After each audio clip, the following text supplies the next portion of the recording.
Hello everyone. Our today's topic is selecting proper devices based on control.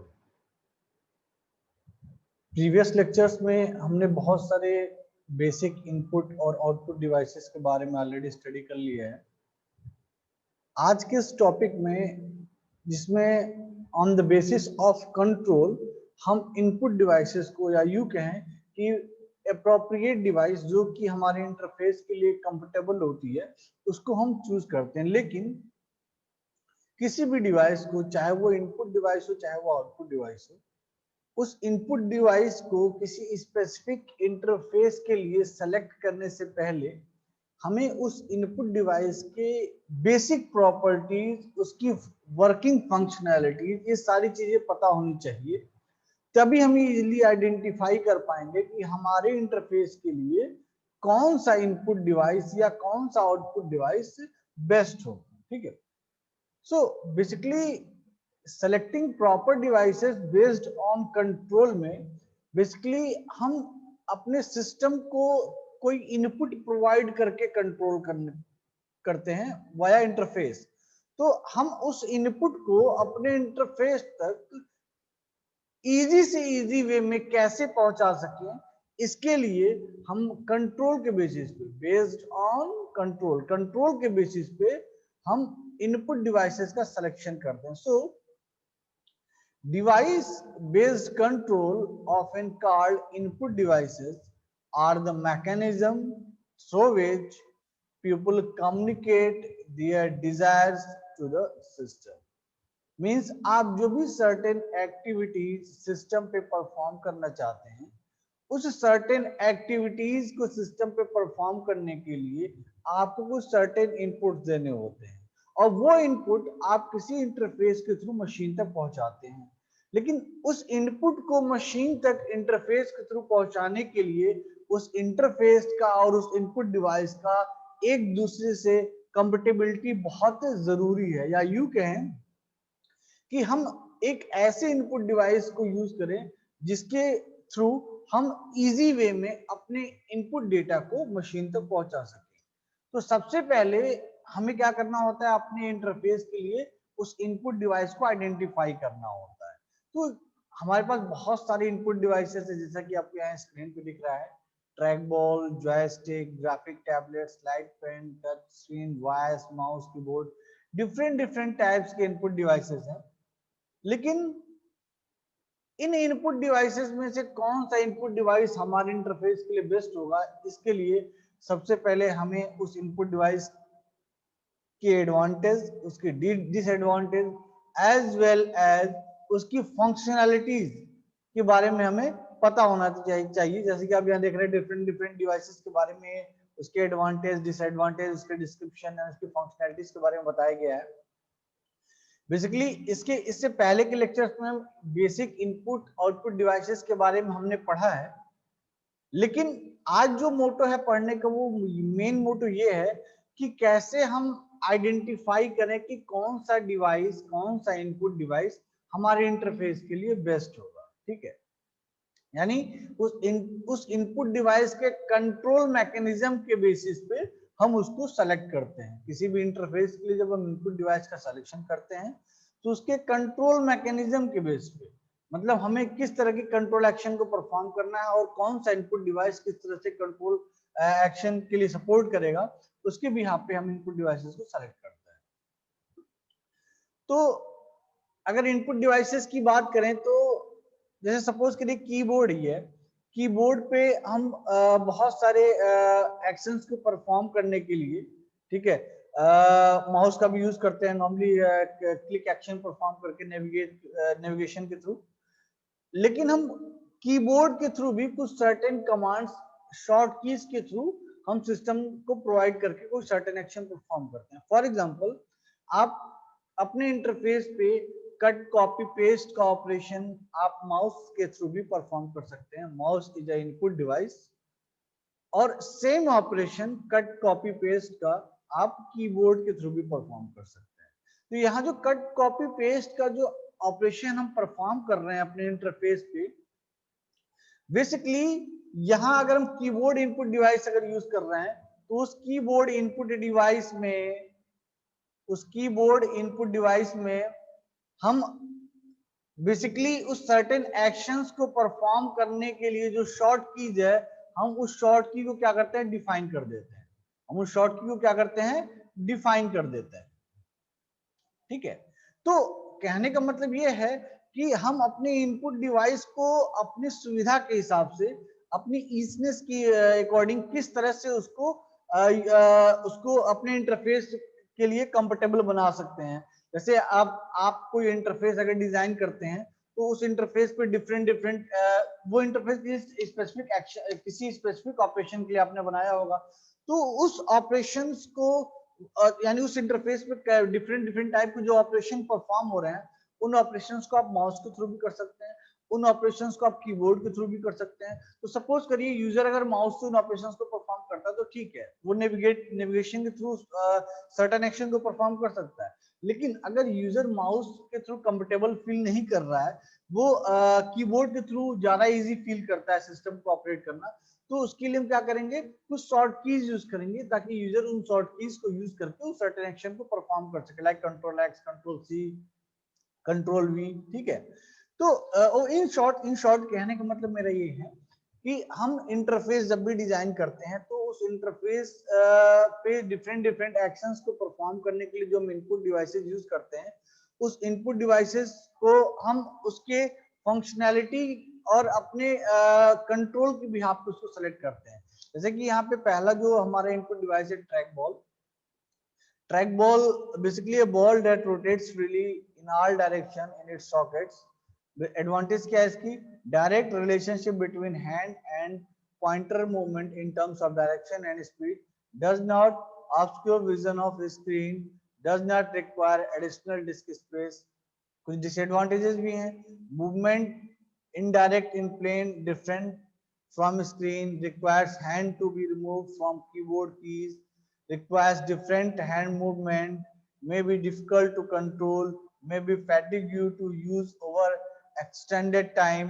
Track ball के बारे में मैंने आपको ऑलरेडी बताया हुआ है, और ट्रैक बॉल बेसिकली एक ऐसा इनपुट डिवाइस है जिसको आप बहुत ज्यादा समय तक यूज नहीं कर सकते हैं। ठीक है, ये इसकी डिसएडवांटेजेस हैं। ठीक है, तो ट्रैक, अब आप सपोज करिए अपने इंटरफेस के लिए अगर ट्रैक बॉल सेलेक्ट करते हैं तो और आपको लगता है कि ट्रैक बॉल के थ्रू यूजर हमारे इंटरफेस से बहुत ज्यादा देर तक इंटरेक्ट नहीं कर सकता है, तो आप ट्रैक बॉल को एज सेकेंडरी इनपुट डिवाइस की तरह सेकेंडरी इनपुट डिवाइस रखेंगे। ठीक है, प्राइमरी इनपुट डिवाइस में आप किसी और डिवाइस को सेलेक्ट करेंगे। तो कहने का मतलब ये है कि उसकी वर्किंग डिस्क्रिप्शन और उसकी एडवांटेज और डिसएडवांटेजेस को देखते हुए हम अपने इंटरफेस के लिए इनपुट डिवाइसेस डिफाइन करते हैं, इनपुट डिवाइसेस सेलेक्ट करते हैं।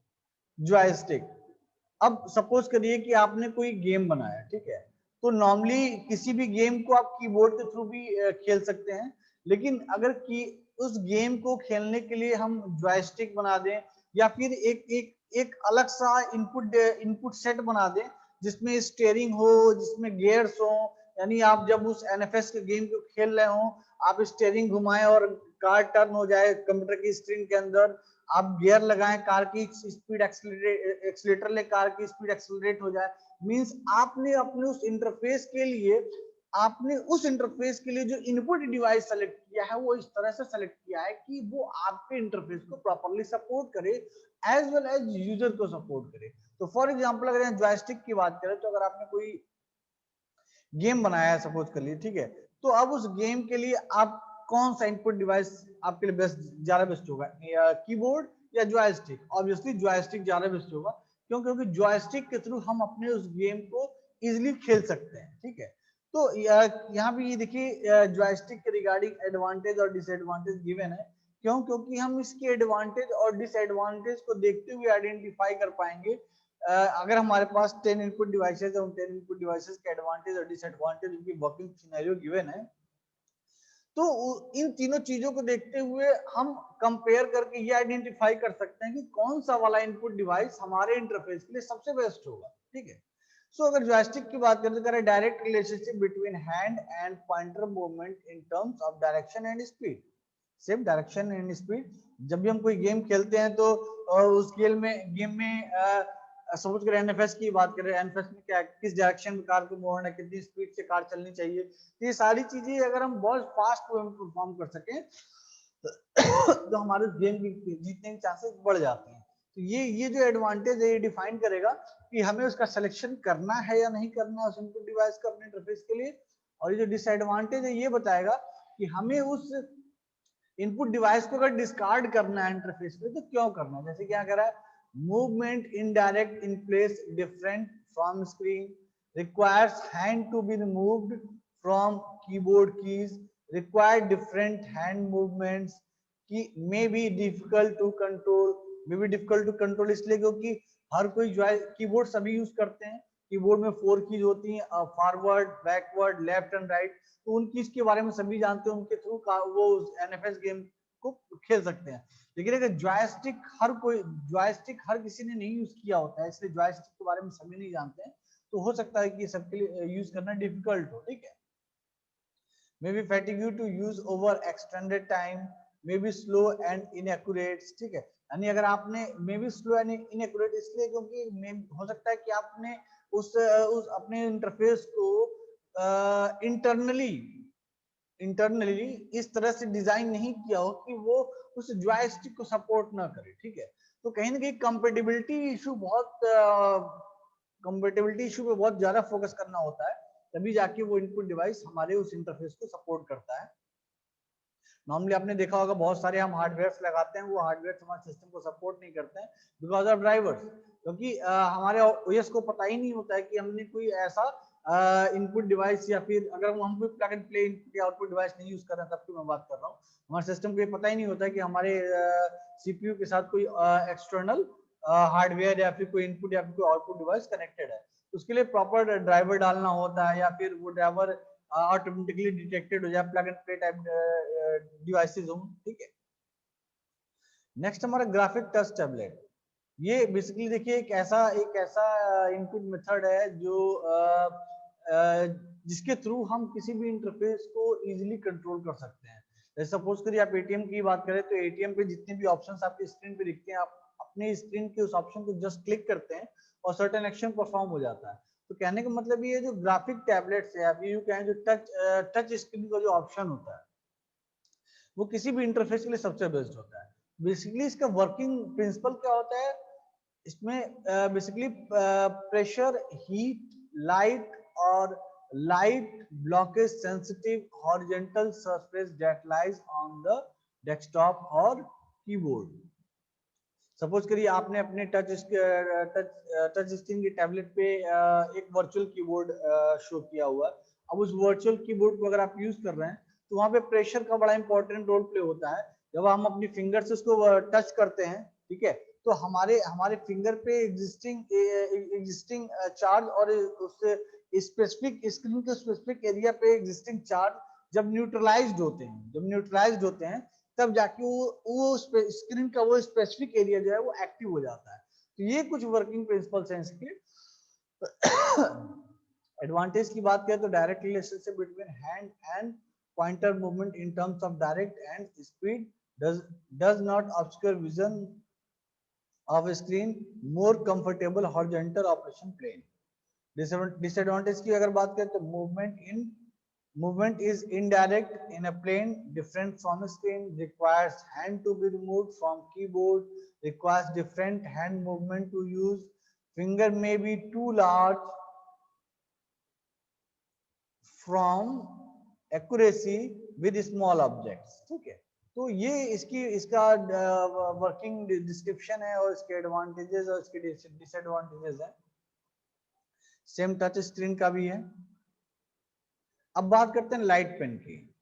Light pen basically special surface on a screen sensitive to touch of a special stylus और पेन। डायरेक्ट लाइट पेन भी देखिए बेसिकली एक तरह से टच स्क्रीन की तरह ही काम करता है। ठीक है, यहाँ पे हम बेसिकली हम अपने फिंगर्स से उस सिस्टम को ना टच करके हम एक लाइट पेन या स्टाइलस यूज करते हैं जिसके थ्रू हम कोई इंफॉर्मेशन सिस्टम तक पहुंचाते हैं। तो अगर इसके एडवांटेज की बात करें तो direct relationship between hand and pointer movement in terms of direction, distance and speed. Movement is direct in the same plane as screen, requires minimal additional desk space, stand up well in high use environments, more accurate than finger touching. Disadvantage की बात करें, hand many obscure part of screen, requires picking it to use, requires moving the hand far from the keyboards to use. तो ये basic इसके advantages और disadvantages हैं जिसको use करते हुए हम ये फाइंड आउट करेंगे कि हम अपने इंटरफेस के लिए इस पर्टिकुलर इनपुट मेथड को यूज करें या ना करें. नेक्स्ट हमारा वॉइस. नॉर्मली आपको पहले के लेक्चर्स में मैंने आपको बता दिया है कि हम ऑडियो को यानी अपनी वॉइस को भी एज ए इनपुट की तरह ट्रीट कर सकते हैं. हम इवन अपनी आईज को भी एज ए इनपुट की तरह ट्रीट कर सकते हैं. आपको मैंने आई गेस टेक्नोलॉजी के बारे में इससे पहले बताया था. तो डिपेंड, मैंने उस समय ये भी बताया था आपको कि जब आई गेस टेक्नोलॉजी की बात आती है तो उस समय ये डिपेंड करता है कि हमारा इंटरफेस यूज किसे करना है. ठीक है, हमारे इंटरफेस यूज किसे करना है. जैसे सपोज के लिए मेरे दोनों हाथ, मैं फिजिकली हैंडीकैप्ड हूं और मेरे दोनों हाथ नहीं है और मैं सिस्टम पे कुछ सर्टेन एक्शन परफॉर्म करना चाहता हूं, तो अगर मैंने आई गेस टेक्नोलॉजी यूज किया हुआ है और स्क्रीन हमारी टच स्क्रीन की फीचर को होल्ड करती है, तो हम और उस टच स्क्रीन के, सॉरी टच स्क्रीन नहीं, अगर हमारी स्क्रीन में आई गेस टेक्नोलॉजी इनबिल्ट है, मींस हमारे स्क्रीन के बॉटम साइड या टॉप साइड में कैमरा लगा हुआ जो हमारे आई के रेटिना को ट्रैक करता है और हमारे आई के रेटिना के कोऑर्डिनेट्स, हमारे आई के रेटिना का जो कोऑर्डिनेट सिस्टम उसको और उस कैमरे के कोऑर्डिनेट सिस्टम को मैप करा के वो इंटरनली आइडेंटिफाई करे कि यूजर अपनी रेटिना से स्क्रीन के किस पोजीशन पे देख रहा है. ठीक है, तो ये सारी चीजें इंटरनली डिफाइंड होती हैं. स्क्रीन का कोऑर्डिनेट्स, कैमरे का कोऑर्डिनेट सिस्टम, हमारी आईज का कोऑर्डिनेट सिस्टम, और इनके बीच की जो मैपिंग होती है वो इस तरह से होती है कि जब यूजर स्क्रीन की किसी स्पेसिफिक पोजीशन पे देख रहा होता है तो उस समय कैमरा हमारे रेटिना को मॉनिटर कर रहा होता है और उसको वो मॉनिटर करके एग्जैक्टली ये फाइंड आउट कर पाता है कि यूजर की जो आईज है वो स्क्रीन के किस पोजीशन पे पॉइंट आउट कर रही हैं और हमारा इंटरफेस ऑटोमेटिकली उस स्क्रीन के उस स्पेसिफिक पोर्शन को क्या करता है, एक्टिव कर देता है. तो बेसिकली ये मेरा मेन मोटिव ये है बताने का आपको कि किस तरह से हम इंटरफेस को सेलेक्ट करते हैं, सॉरी हम इनपुट डिवाइसेस को सेलेक्ट करते हैं as per our requirement, as per requirement of interface. ठीक है, इसीलिए यहाँ पे वॉइस की जब बात स्टार्ट हुई तो मैंने आई गेस टेक्नोलॉजी की बात किया. वॉइस भी बेसिकली एक हमारे एक इनपुट मेथड है जिसके थ्रू हम मशीन को इनपुट प्रोवाइड कर सकते हैं. तो मुझे लगता है कि ये एक ऐसा मीडियम है जो कि हर एक इंटरफेस में होना चाहिए. ठीक है, इसके एडवांटेज में देखिए तो कह रहा है सिंपल एंड डायरेक्ट. आप इजीली कोई भी चीज बोलिए, सिस्टम आपको डायरेक्ट रेस्पॉन्ड करेगा. मींस फास्टेस्ट मीडियम है कम्युनिकेशन का. आप आज के डेट में आपने देखा होगा गूगल पे आप कुछ सर्च करते हैं, इवन आप या तो सर्च करने के लिए आप उसको कीपैड के थ्रू आप टेक्स्ट करें और सर्च करें, या आप माइक को प्रेस करके नॉर्मली आप अपनी कुछ वॉइस आप कुछ बोले और वो जो हमारा सॉफ्टवेयर है, जो इंटरफेस है, वो इंटरनली उस वॉइस को प्रोसेस करके उसको टेक्स्ट में कन्वर्ट कर दे. इवन यहाँ हो क्या रहा है, डेटा अभी भी हम टेक्स्ट के फॉर्म में ही दे रहे हैं सर्चिंग के लिए, लेकिन इनिशियली हमने कुछ ऑडियो डेटा इंटरफेस को दिया, उसने उस ऑडियो डेटा को टेक्स्ट के फॉर्म में कन्वर्ट किया, देन फर्दर प्रोसेसिंग हुई, देन फर्दर सर्चिंग हुई. तो ओवरऑल कहने का मतलब है कि हम अपने इंटरफेस को जो भी इनपुट प्रोवाइड कराना चाहते हैं वो वॉइस के थ्रू भी प्रोवाइड करा सकते हैं. माउस भी एक मीडियम है. ठीक है, माउस के बारे में सभी जानते हैं, पहले बहुत सारी चीजें डिस्कस हो चुकी हैं. तो जो मेन इनपुट डिवाइसेस हमारी होती हैं वो होती है माउस और कीबोर्ड. ठीक है, हर जगह जितने भी सिस्टम्स हम यूज करते हैं, चाहे वो किसी स्पेसिफिक डोमेन के लिए सिस्टम यूज हो रहा हो, चाहे हमारे पर्सनल यूज के लिए सिस्टम यूज हो रहा हो, हर जगह जो इनपुट डिवाइसेस में मेन डिवाइसेस यूज होती है वो होती है कीबोर्ड और माउस. तो जैसे कि स्टार्टिंग में मैंने आपको बताया कि डिपेंड करता है कि यूजर किस इनपुट डिवाइस पे ज्यादा कंफर्टेबल है. मे बी यूजर कीबोर्ड के थ्रू ज्यादा से ज्यादा ऑपरेशन परफॉर्म करना चाहता है, हो सकता हो कि यूजर जो है माउस के थ्रू ज्यादा से ज्यादा ऑपरेशन परफॉर्म करना चाहता है. तो डिपेंड करता है हमारे इंटरफेस की रिक्वायरमेंट, हमारे यूजर की डिमांड, ठीक है, और इंटरफेस और उस इनपुट डिवाइस की कंपेटिबिलिटी। ये बहुत सारी चीजें हैं जिसके थ्रू हम ये आइडेंटिफाई करेंगे कि कौन सा इनपुट डिवाइस हमारे इंटरफेस के लिए बेस्ट होगा। जैसे यहाँ माउस यूजर्स गाइडलाइंस दिया हुआ है, इसके बेसिकली हमें माउस को यूज करते समय किन किन चीजों को फॉलो करना होता है उसके रिगार्डिंग यहाँ बताया गया है। कह रहा है provide a hot zone around small or thin object that might require extremely fine mouse positioning. Never use double click or double drag as the only means of carrying out essential operations. Do not use mouse plus keystroke combination. Do not require a person to point at moving targets. तो ये कुछ basic points हैं जब हम mouse को use करते हैं as a input device की तरह, तो हमें इन चीजों को अपने माइंड में रखना होता है। कीबोर्ड की अगर बात करें तो कीबोर्ड के भी अपने एडवांटेज और डिसएडवांटेज हैं, लेकिन अभी जो हमारा मेन टास्क है वो है हमारा कीबोर्ड गाइडलाइंस। तो हम कीबोर्ड की गाइडलाइंस पे फोकस करेंगे। तो जैसे कि मैंने स्टार्टिंग में आपको बताया है कि हम अपने इंटरफेस पे ही ये डिफाइन कर दे कि इस स्पेसिफिक ऑपरेशन के लिए हमें ये शॉर्ट की यूज करनी है, हमें इस स्पेसिफिक ऑपरेशन के लिए ये बटन प्रेस करना है, हमें इस स्पेसिफिक ऑपरेशन के लिए इन 3 कॉम्बिनेशंस ऑफ कीज को यूज करना है। तो हम ये सारी चीजें अपने इंटरफेस में डिफाइन कर सकते हैं। तो वही यहाँ कह रहा है कीबोर्ड गाइडलाइंस में कि कीबोर्ड को यूज करते समय, ठीक है, हमें किन किन बातों को ध्यान में रखना होता है। कह रहा है असाइन सिंगल की for frequently perform small task. जैसे कि नॉर्मली हमारे कीबोर्ड के बटन पे डिलीट का भी बटन होता है, ठीक है, हम डिलीट का जो ऑपरेशन है हम माउस में राइट क्लिक करके भी परफॉर्म कर सकते हैं। लेकिन स्मॉल स्केल टास्क ऐसे टास्क जो बहुत छोटे हैं उसके लिए हमें अपने कीबोर्ड पे सिंगल की देनी चाहिए। इसीलिए हमारे कीबोर्ड पे डिलीट का ऑप्शन होता है, प्रिंट स्क्रीन का ऑप्शन होता है, ठीक है, कुछ बेसिक्स की इसीलिए हमारे कीबोर्ड पे दी हुई होती है। Use standard platform acceleration, assign shift की कॉम्बिनेशन, असाइन कंट्रोल की कॉम्बिनेशन, ठीक है। तो ये बेसिक चीजें हैं, हमें अपने इंटरफेस पे असाइन करना होता है कि शिफ्ट प्लस आर से ये हमारा इंटरफेस ये ऑपरेशन परफॉर्म करेगा, शिफ्ट प्लस पी से हमारा इंटरफेस ये ऑपरेशन परफॉर्म करेगा, ठीक है। Task that represent large scale version of the task assigned to be unmodified की। अगर कोई ऐसा कॉम्प्लेक्स एक्शन आप परफॉर्म कर रहे हैं तो उसके लिए जो प्री डिफाइंड शॉर्ट कीज हैं आप उन्हें यूज करिए, ठीक है। आप उसमें कुछ ज्यादा मॉडिफिकेशंस मत करिए। सपोज करिए कि आप अपने इंटरफेस पे प्रिंटिंग का ऑपरेशन परफॉर्म करना चाहते हैं, तो प्रिंटिंग के लिए नॉर्मली विंडोज पे डिफाइन करके रखा गया है कि कंट्रोल पी करने से हमारा प्रिंट एक्शन पर एग्जीक्यूट होगा। तो उसके लिए हमें अलग से की डिफाइन करने की जरूरत नहीं है, ठीक है। Provide keyboard equivalents, use standard platform equivalent, use the first letter of the item description, provide window navigation through use of keyboard keys.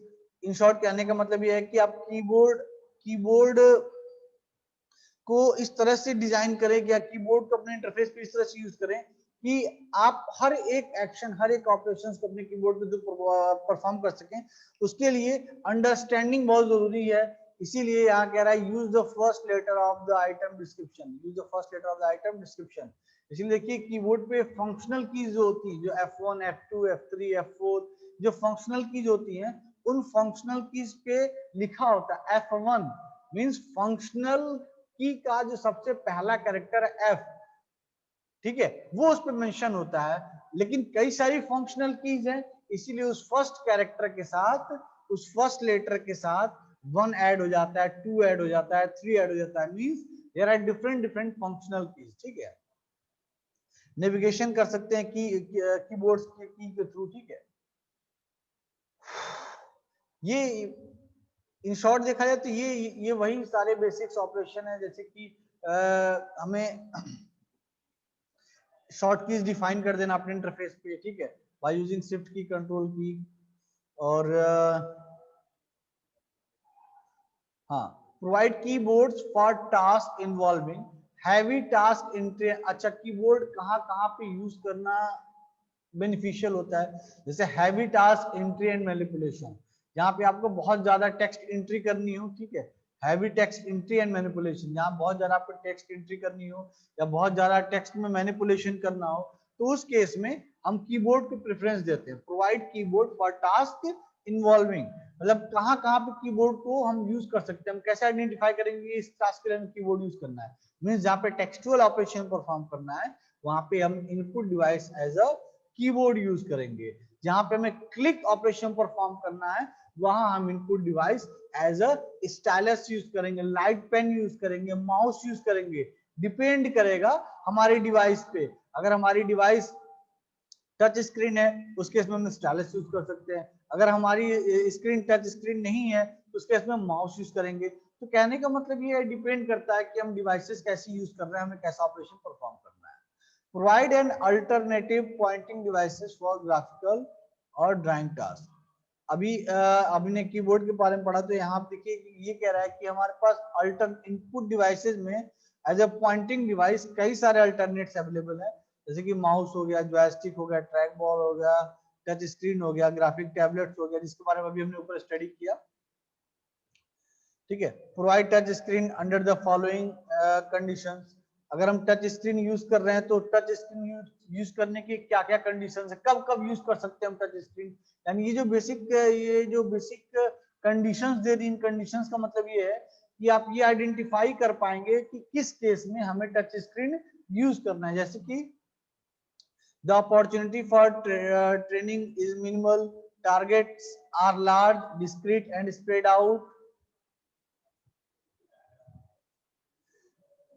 frequency of use is low, disk space is at a premium, little or no text input required exists, जहां पे आपको input data देना ही नहीं है। Consider user characteristics and preference, user की characteristics को ध्यान में रखना है। Provides keyboard for touch typing, virtual keyboards provide करिए उसमें, ठीक है, ताकि आप टच के थ्रू कुछ टेक्स्ट एंट्री कर सकें। तो ये कुछ बेसिक्स पॉइंट्स हैं जिसको हम इंटरफेस के लिए जब इनपुट डिवाइस सेलेक्ट करते हैं तो इन सारी चीजों को माइंड में रखते हैं। पॉइंटिंग गाइडलाइंस, ये जो देखिए बेसिक गाइडलाइंस है, ये बेसिकली कीबोर्ड्स के लिए हो गया, ठीक है। ये बेसिकली हमारी पॉइंटिंग डिवाइसेस के लिए हो गया, और ये है बेसिकली हमारा टच स्क्रीन पे जैसे पॉइंटिंग डिवाइस, लेकिन इस पे ये टच स्क्रीन के लिए अलग से स्पेसिफाई किया हुआ है। अब पॉइंटिंग गाइडलाइंस में यहाँ बता रहा है कि the pointer should be visible at all time, यानी आप अपने इंटरफेस पे जो इनपुट डिवाइस यूज कर रहे हैं जो कि एक पॉइंटिंग डिवाइस है, तो उस पॉइंटिंग डिवाइस के लिए क्या क्या गाइडलाइंस हैं जो कि फॉलो होनी चाहिए। पहला है कि the pointer should be visible at all time, pointer बिल्कुल दिखते रहना चाहिए, जैसा कि अभी देखिए स्क्रीन पे कर्सर दिख रहा होगा आपको, ठीक है, ये कर्सर हमेशा दिखना चाहिए, ये इनविजिबल नहीं होना चाहिए। Should contrast will be it's background, देखिए हमारा बैकग्राउंड व्हाइट है, हमारे कर्सर का जो कलर है वो ब्लैक है, तो कहने का मतलब ये है कि जो कर्सर का कलर है वो बैकग्राउंड कलर के बिल्कुल कंट्रास्ट होना चाहिए।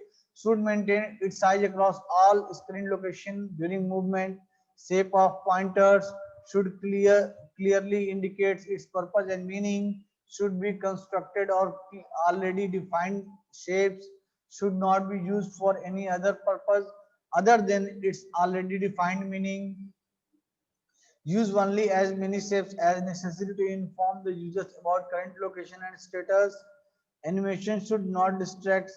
तो ये बेसिक गाइडलाइंस हैं और इन गाइडलाइंस को हमें फॉलो करना होता है जब हम कोई पॉइंटिंग डिवाइस का सेलेक्ट करते हैं। यानी हमें ये ध्यान में रखना होता है कि जो पॉइंटिंग डिवाइस हम यूज कर रहे हैं क्या वो पॉइंटिंग डिवाइस उसकी विजिबिलिटी कैसी है, ठीक है, क्या उस पॉइंटिंग क्या उस पॉइंटर का जो कलर है या जो नोटेशन है ऐसा तो नहीं बैकग्राउंड के साथ घुल मिल जाए, दिखे ही ना हमें। तो इन सभी चीजों का हमें ध्यान रखना होता है। होप सो आपको ये आज का टॉपिक क्लियर हुआ होगा, जो कि basically selection of proper devices based on control, that means input device का selection on the basis of controlling of our interface. Thank you.